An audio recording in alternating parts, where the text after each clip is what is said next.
আপনি যে আমার প্রেমে পড়েছেন। মহারাজ কৃষ্ণচন্দ্র যে রসিক মানুষ ছিলেন তা আর বলার অপেক্ষা রাখে না।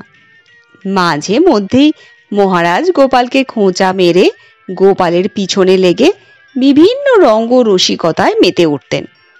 তবে গোপালও কম যায় না, মহারাজের খোঁচা সে প্রত্যেকটাই ফিরিয়ে দিত।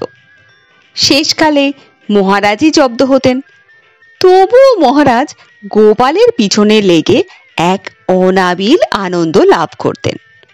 মহারাজ আর গোপালের মধ্যে চলা এইসব রঙ্গরসিকতায় গোপাল মাঝে মধ্যে ঠাট্টার ছলে দু একটা বেফাঁস কথা বলে ফেলত। প্রায় সময় মহারাজ সেসব কথা কানে খুব একটা তুলতেন না। কোনো সময় হয়তো মহারাজ মৃদু ধমক দিয়ে গোপালকে সতর্ক করতেন। তা একবার এরকমই মহারাজের সঙ্গে রঙ্গরসিকতা চলাকালে গোপাল কথা প্রসঙ্গে এমন একটা বেফাঁস কথা বলে ফেলল যে মহারাজের তা বড্ড আঁতে লাগলো। কথাটা গোপাল একবার দুবার নয়, বারবার বলায় মহারাজ বেশ চটে গেলেন। তিনি দ্বাররক্ষীকে ডেকে বললেন, গোপালকে ঘাড় ধাক্কা দিয়ে ঘা বেত কষিয়ে এক্ষুনি বার করে দাও রাজসভা থেকে।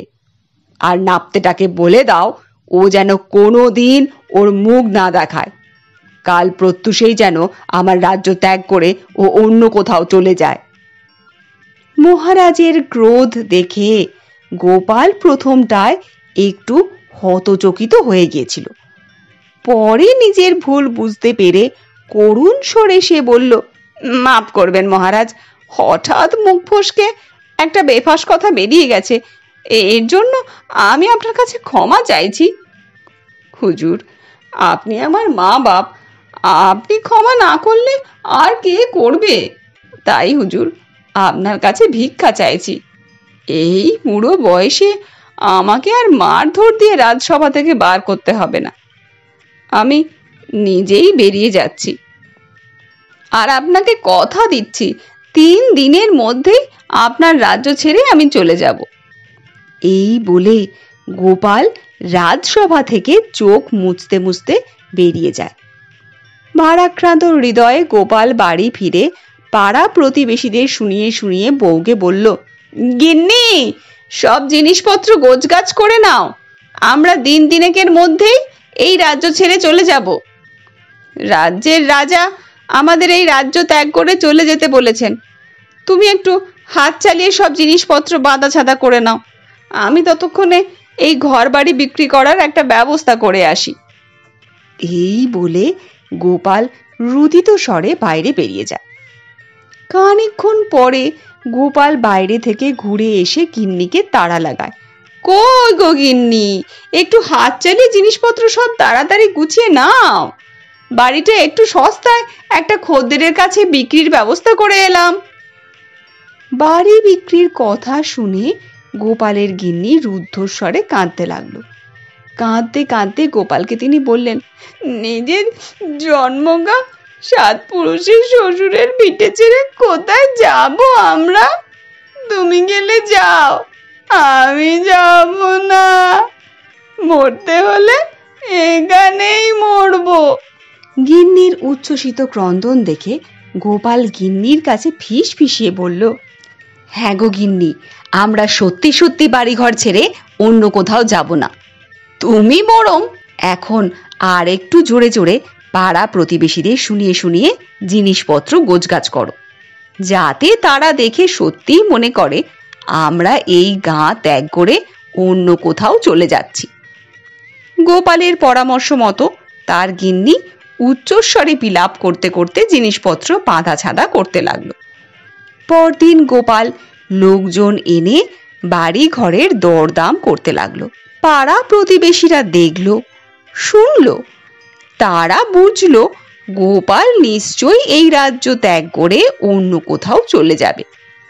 ক্রমে ক্রমে লোক মুখে রাজা কৃষ্ণচন্দ্র সংবাদ পেলেন গোপাল এই রাজ্য ছেড়ে চলে যাবে। জিনিসপত্র গোছগাছ করে ফেলেছে, বাড়ি ঘরও বিক্রি করে দিয়েছে। কাল ভোর হলেই সে বউ ছেলে মেয়ে নিয়ে চলে যাবে। এই সংবাদে মহারাজ কৃষ্ণচন্দ্র আনন্দিত হওয়ার বদলে দুঃখ বোধ করলেন। গোপালকে সেদিন তাড়ানো অবধি তার বুকে একটা অস্বস্তি খচখচ করছিল। কেবলই তার মনে হচ্ছিল সত্যি কাজটা ঠিক হয়নি। গোপালের ওপর শাস্তিটা একটু কঠোর হয়ে গেছে। গোপাল তো কথাটা ঠাট্টার ছলে বলেছিল, সে তো আর সত্যি সত্যি বলেনি। গোপাল তার দীর্ঘদিনের মিত্রতুল্য এবং বয়স্য, আর তাছাড়া গোপাল তাকে ভালোবাসেই বলেই না ওই কথাটা বলেছে। ক্রমে মহারাজের অস্বস্তি একসময় অনুশোচনায় পরিণত হলো। কোনো রকমে রাতটা কাটিয়ে অতি প্রত্যুষে কয়েকজন পাত্র মিত্র সহ তিনি নিজেই গোপালের বাড়িতে হাজির হলেন। মহারাজ কৃষ্ণচন্দ্রকে আসতে দেখে গোপাল আর গোপালের গিন্নি বড়ই বিস্মিত হলো। মহারাজকে ভূমিষ্ঠ হয়ে দুজনে প্রণাম করল। মহারাজ ও গোপাল দুজনে দুজনেরই পারস্পরিক শারীরিক কুশল সংবাদ নেওয়ার পর মহারাজ গোপালকে জিজ্ঞাসা করলেন, গোপাল, আমি লোকমুখে জানতে পারলাম তুমি নাকি এই রাজ্য ছেড়ে চলে যাচ্ছ। কোথায় যাচ্ছ, কবে যাচ্ছ, তা কি আমি জানতে পারি? মহারাজের প্রশ্নে গোপাল যেন একটু উন্মনা হলো। উদাসীন ভাবে সে বলল, হুজুর, আপনি ঠিকই শুনেছেন। সত্যি আমি এই রাজ্য ছেড়ে একটু পরেই চলে যাব। গরুর গাড়ি ঠিক করা আছে, তারা এই আসলো বলে।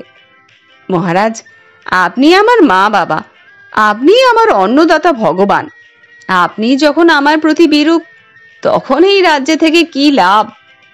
যাক, ওসব কথা এখন থাক। এখন শুধু যাবার আগে আর একবার ক্ষমা চাইছি। জ্ঞানে অজ্ঞানে অনেক অপরাধ করেছি, তার জন্য আমি ক্ষমা প্রার্থী। আপনি নিশ্চয়ই আমাকে মার্জনা করবেন। এই বলে গোপালের স্বর রুদ্ধ হয়ে গেল। গোপালকে রুদিত দেখে মহারাজ যেন বিষাদগ্রস্ত হয়ে পড়লেন। কম্পিত স্বরে তিনি বললেন, বুঝলে ভাই গোপাল, আমার যে কি হয়েছে তোমাকে তা ঠিক বোঝাতে পারছি না। তবে এটুকু জেনে রাখো, তোমাকে আমি ঠিক তাড়াতেও পারছি না, আবার কাছে ডাকতেও পারছি না। কিসে যেন ভর করেছে আমার। মহারাজের কথা শুনে গোপাল তার স্বভাব সিদ্ধ মুচকি হাসি হেসে বলল, আপনি যে আমার প্রেমে পড়েছেন হুজুর। প্রেমে পড়লে এমন অবস্থাই হয় মহারাজ। যারাই প্রেমে পড়েছে তারা সবাই এই অবস্থায় পড়েছে। বলা বাহুল্য, গোপালের এই কথা শুনে রাজা ও তার পাত্র মিত্ররা হো হো করে হেসে উঠল। মহারাজ কৃষ্ণচন্দ্রের আদেশে গোপালের সেই যাত্রায় আর রাজ্য ত্যাগ করা হলো না। কারণ সত্যি মহারাজ যে গোপালকে নিজের সুহৃদ মনে করতেন।